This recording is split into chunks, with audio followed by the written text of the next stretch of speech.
au secteur G04 à Sainte-Anne. Et on va discuter du cas de la maltraitance ordinaire à travers un cas clinique vraiment 100% réel qu'on a vu dans le service il y a peu. Alors, je vais afficher mes diapos.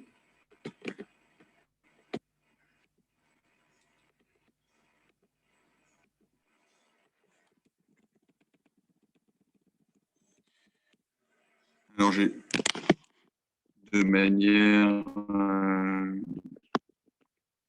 pratique orienté le cas sous l'angle psychiatrique en intégrant ce que je connais des thérapies interpersonnelles liées à l'attachement. Et l'évaluation a été faite également à l'aide de Madame Carala, qui a fait sa présentation hier, et qui a fait l'évaluation plus fine, évidemment, sur le plan de l'attachement. Donc, j'introduis la notion de maltraitance ordinaire, une très bonne définition de la HAS qui définit cette notion de maltraitance ordinaire. Donc, elle se distingue d'une maltraitance intentionnelle. Comment et pourquoi? C'est probablement de par son côté insidieux, son côté involontaire, probablement banalisé, sans jugement, mais tellement ancrée dans le quotidien qu'elle est impalpable. Et elle est individuelle et systémique. Donc ça, c'est un point important. On va le voir notamment sur l'aspect culturel, bien sûr, sans jugement. Et voilà, j'ai eu quelques réflexions qui me sont venues. Là, je commence par un exemple typique qui est de plus en plus médiatisé. Et en tout cas, on encourage les femmes à de plus en plus s'exprimer. C'est vraiment essentiel. Et on voit encore que les chiffres sont vraiment bluffants. Hein. Moi, celui qui m'a le plus marqué, c'est 20% des homicides en France sont liés à des violences au sein du couple. Et comme la définition de la maltraitance ordinaire le note bien, souvent, c'est quelque chose de quotidien, quelque chose, le mari n'a absolument pas conscience de faire du mal. C'est ça, quelque chose d'assez terrible. Quelque chose d'extrêmement fréquent également. On est de plus en plus conscient et c'est aussi quelque chose de très bien. Voilà. Mais il y a encore beaucoup de travail à ce niveau-là. C'était juste pour introduire ce cas assez typique et qui parlera à tout le monde. Donc, pour commencer le cas. Donc, Madame X, une patiente de 45 ans qui vient pour assez classique dans le service, un épisode dépressif caractérisé, finalement pas si sévère, modéré à sévère, mais sans idée suicidaire. En tout cas, l'urgence suicidaire n'est pas présente.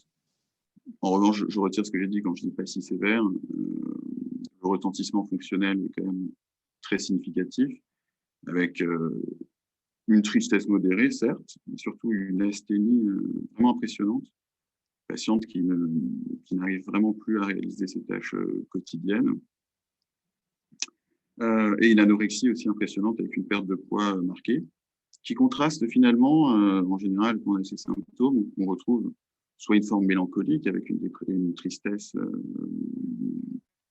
très marquée, ou au contraire un émoussement affectif ou une anesthésie même affective. Là, pour le coup, la patiente est plutôt réactive sur le plan émotionnel. Voilà, c'est des symptômes qui sont plutôt isolés. Ça, c'est voilà. J'ai séparé de manière pratique les symptômes cliniques du DSM-5, c'est assez artificiel, hein, des autres symptômes.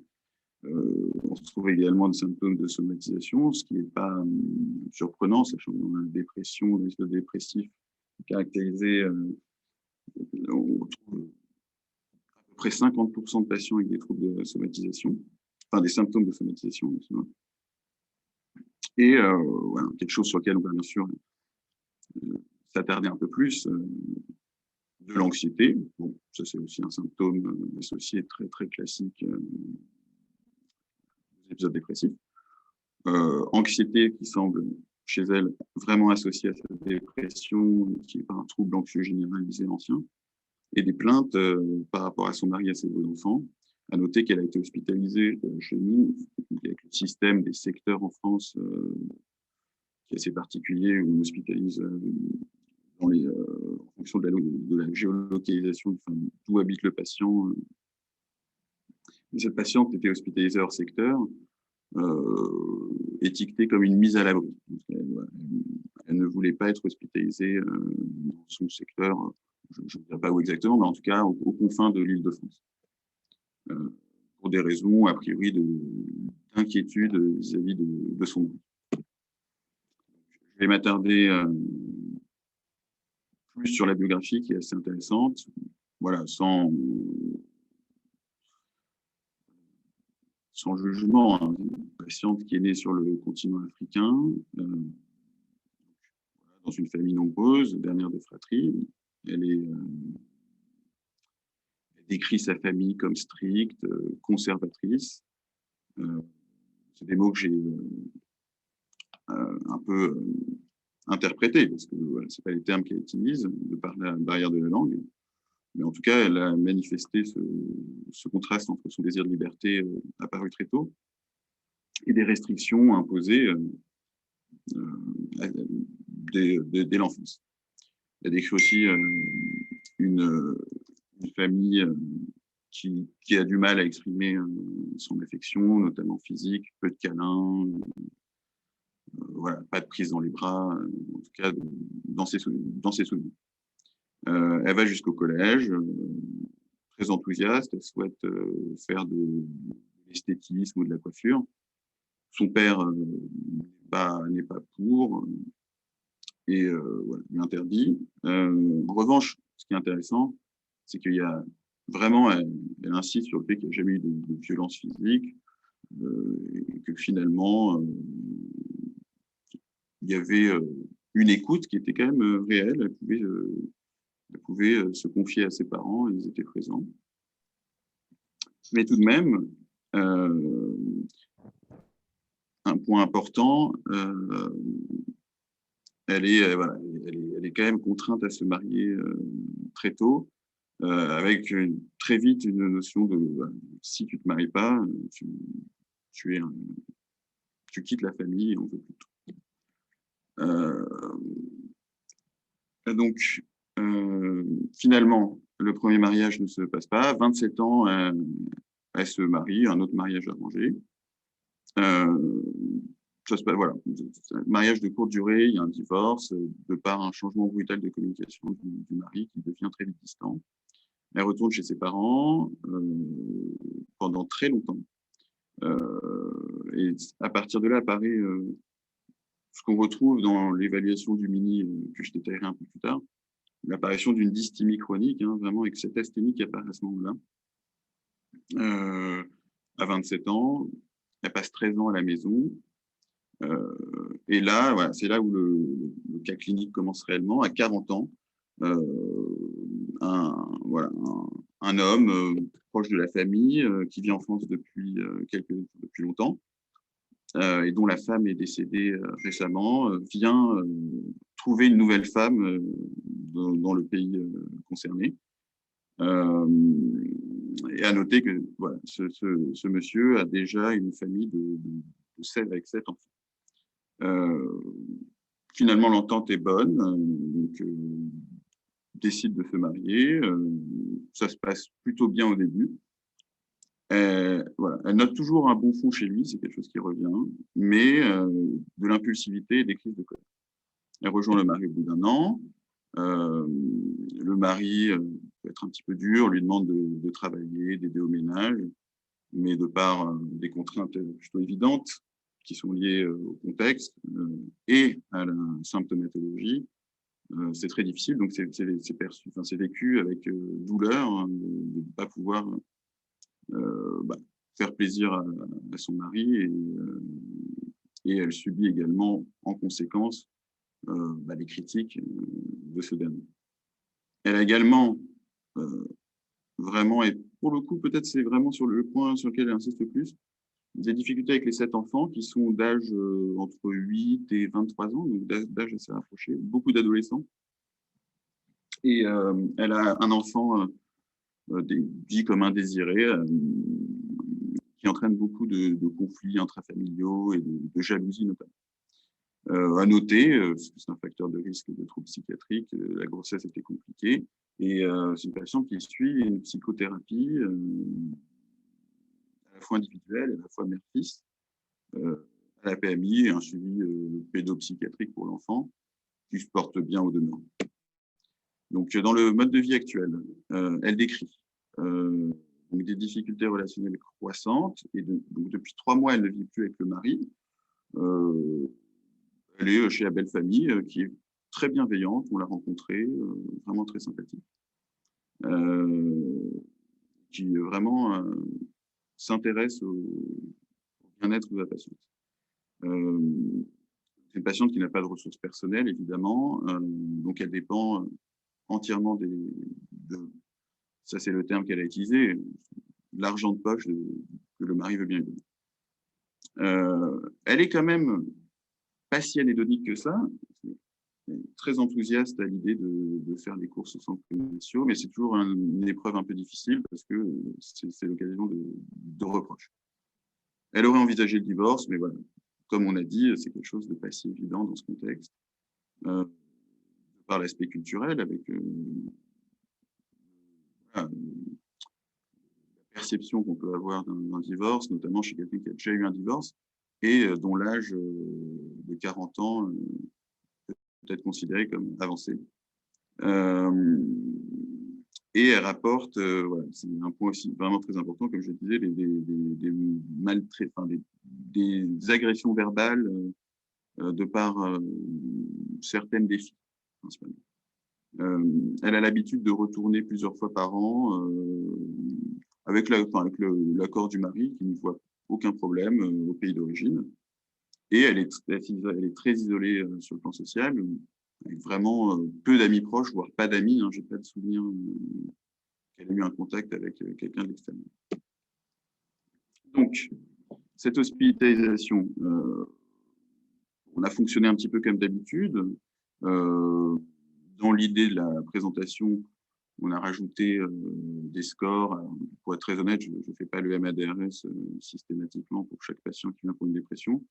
Voilà, c'est pour un petit peu objectiver l'évolution. En général, l'évaluation clinique se fait sur des critères cliniques observés. Donc, il y avait 3 choses qui ressortent. Donc, MADRS, bon, pour l'épisode dépressif, de manière très simple, la somatisation, l'anxiété, et ce qu'on appelle à ce stade de notre réflexion, la difficulté relationnelle avec la famille. Donc, quels sont les outils en hospitalisation qu'on peut utiliser? Alors, je vous passe la réflexion détaillée. C'est pas un cas qui a décidé une réflexion, en tout cas sur le plan médicamenteux, extrêmement complexe. On est allé vers un antidépresseur anxiolytique. C'est basique, la paroxétine, qui a un effet orexigène par rapport à l'anorexie, un effet anti-anxiété. Peut-être pas le meilleur antidépresseur pour le côté énergie, mais on va faire un choix. Un traitement symptomatique le temps de l'hospitalisation par benzodiazépine.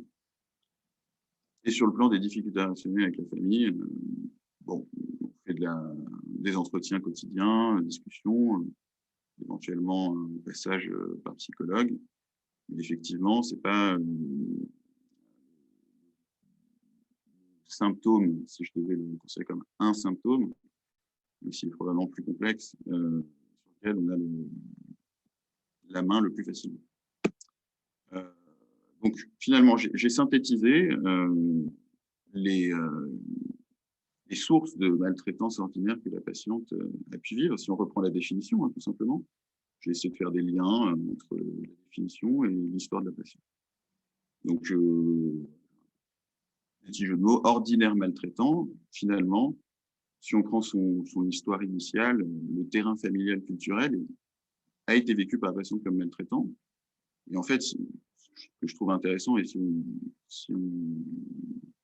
si on réfléchit un peu, la famille, c'est vraiment le côté invisible, le côté inconscient qui est intéressant. La famille, probablement, au pays, n'a jamais pu imaginer que ça pu être maltraitant pour la patiente. Au contraire, c'est quelque chose, cette rigueur, ces contraintes imposées sont considérées comme essentielles. On peut, voilà, on va pas entrer dans les interprétations, mais en tout cas comme quelque chose de bénéfique pour la patiente. Des négligences par le premier mari, pareil. Le premier mari, pour X raisons, devient distant. Elle dit vraiment qu'il est désolé, hein, qu'il n'arrive pas, voilà, il n'arrive pas à passer outre cette froideur affective et cette perte de passion qu'il a pu avoir initialement. Ce que j'ai appelé le Cendrillon syndrome, hein, ça n'existe pas. Après le divorce, c'est entre les 27 et 40 ans où bon, voilà, elle vit à domicile, dans une région un peu isolée, voilà, hein, par habitude, tradition, et de manière pratique. Elle a un mode de vie qui est plutôt pauvre, hein, pareil, hein, sans jugement, mais pauvre au sens clinique du terme, avec finalement des tâches redondantes et contraintes. C'est-à-dire que la patiente le vit mal, hein, ce qui aurait pu ne pas être le cas. Hein, mais en tout cas, c'est pas la vie qu'elle imagine, donc qu'elle espère. Donc, elle développe une dysthymie à ce niveau-là. Ce qui est intéressant dans la dysthymie, c'est que la part neurobiologique est peut-être un peu moindre que dans l'épisode dépressif caractérisé. Là, on peut voir, hein, il y a vraiment une part d'habituation au cerveau, à peu d'activité, peu de stimulation, probablement des down regulation. On ne va pas aller, pareil, interpréter trop loin, mais en tout cas, il y a un changement de tempérament qui se fait. Et le mari, donc, qui est décrit comme avec un bon fond, jamais violent physiquement, mais imprévisible, fluctuant et qui a du mal à comprendre le mal-être de sa femme. Le mari, je n'ai pas trop insisté, mais finalement, il y a beaucoup plus de sources de maltraitance ordinaire. Hein. C'est voilà, quelqu'un qui, même quand on l'a vu, de par son inexpérience par rapport aux troubles psychiatriques, là je parle vraiment sur ce qu'on a vu nous, pouvait être vraiment antithérapeutique, hein, donc une forme de maltraitance inconsciente complètement, hein, pensez bien fait. Le classique, bouge-toi, c'est dans ta tête. Donc, quel est le point commun entre ces personnes maltraitantes? Donc, pareil, hein, il n'y a pas de jugement parce que, en tout cas, en tant que médecin, parce qu'il y a quelque chose d'inconscient.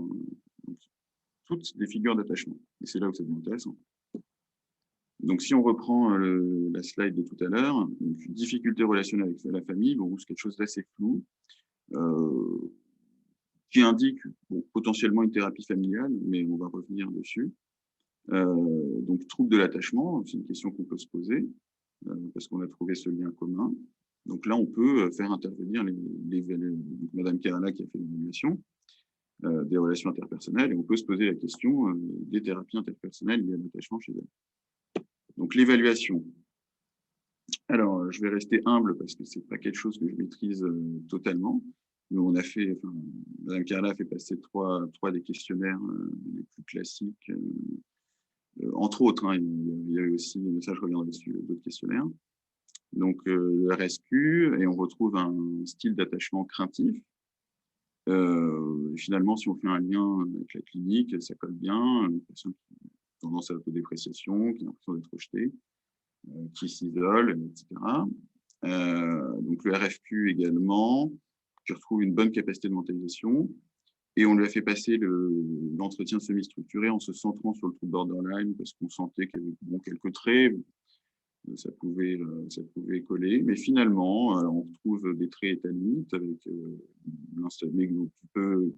sont des symptômes qui peuvent s'intégrer dans d'autres troubles. Une instabilité affective, une tendance à la colère, une petite sensation de persécution. Mais ne cotait pas, en tout cas, trouble étalinique. Donc l'ATIPA semble effectivement une bonne indication. Pourquoi l'ATIPA plutôt qu'autre chose? Franchement, c'est objectif. Thérapie interfamiliale, la famille n'a pas complètement rejeté cette idée, de par la nosognosie familiale, potentiel lien entre eux et le trouble. Les TCC classiques, entre guillemets, oui, pourquoi pas. Après, c'est pas une patiente avec un trouble anxieux. Bon, il y a une indication dans l'épisode dépressif, mais finalement, on va voir dans l'évolution avec le traitement médicamenteux était très bon. Donc, elle, vraiment, ce qui persiste, comme je le note ici, tous les symptômes s'améliorent et en symptômes résiduels, il reste une petite asthénie. Et la vraie problématique, c'est qu'en fait, malgré cette euthymie et cette absence d'anxiété, il y a une persistance du refus de retour chez le mari. Ouais, justifie ça par « je ne suis pas prête ». Impossible d'avoir accès à plus de raisons. Pas du tout une crainte d'être agressé physiquement. Finalement, elle a eu quelques permissions avec lui qui sont très bien passées, mais toujours cette crainte, peut-être principalement sur les beaux enfants. Donc, la problématique d'attachement, finalement, reste inchangée, avec en corollaire un risque de récidive, d'épisode dépressif et d'une réhospitalisation, entre autres. Voilà, c'est un peu ce que j'ai dit tout à l'heure. On aurait pu aussi penser aux gestion des émotions, qui peut être intéressant. Hein. C'est pas parce qu'elle n'a pas de trouble caractérisé que ça n'a pas d'intérêt. Mais en tout cas, là, ici, vraiment, pour le coup, l'orientation de l'ATIPA semble vraiment idéale.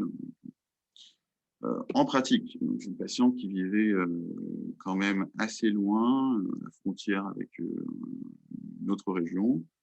La barrière de la langue, hein, qui est quand même non négligeable, voilà, sans rentrer dans les détails de quelle langue, mais pas forcément une langue, un thérapeute adapté et facile à trouver.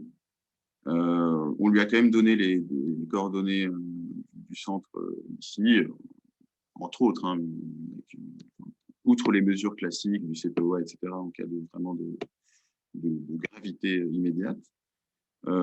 Et on a dû être contraint à faire finalement une prise en charge classique, qui n'en demeure pas moins une bonne prise en charge, hein, avec poursuite de son traitement pendant minimum 6 mois, 1 an, suivi psychiatrique et poursuite de cette PCC qu'elle avait commencé, qui avait l'air de pas trop mal marcher.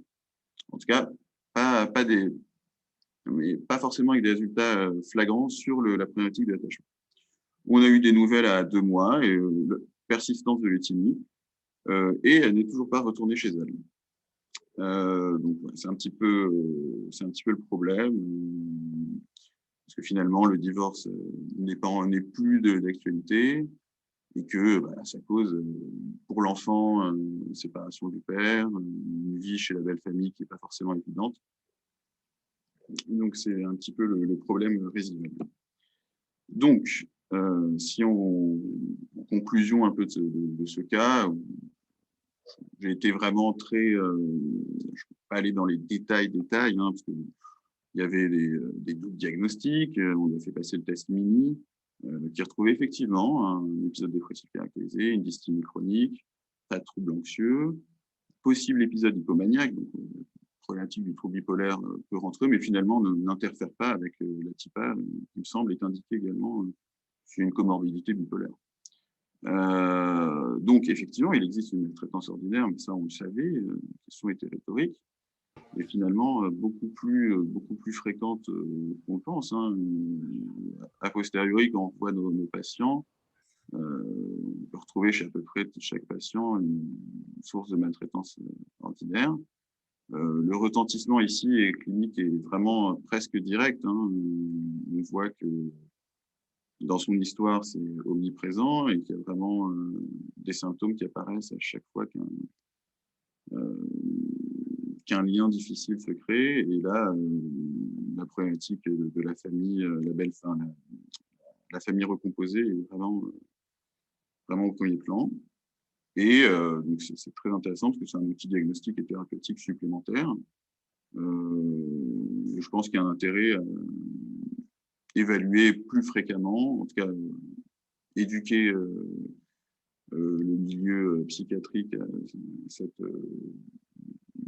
à cette pratique et orienter voilà, quand ça sera possible vers des praticiens spécialisés dans cette problématique. Avant de conclure, je voulais juste revenir sur, parce que j'avais cité la définition de la HS, c'était un article centré sur la maltraitance ordinaire dans le milieu du soin.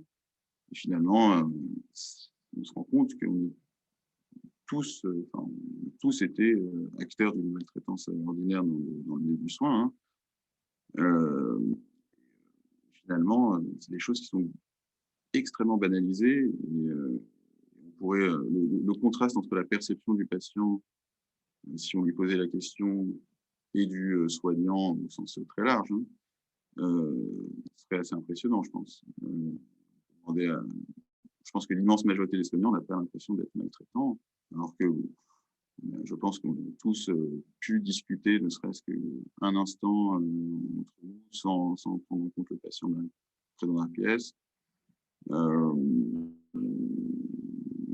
Voilà, manque de disponibilité, bon, c'est discutable, parce qu'on n'est pas forcément responsable de ça, mais c'est quand même vécu comme une maltraitance, des sorties mal préparées, l'absence de réponse au téléphone, parce qu'on est occupé, voilà, on ne se sent pas de répondre dans l'instant présent pour X raisons.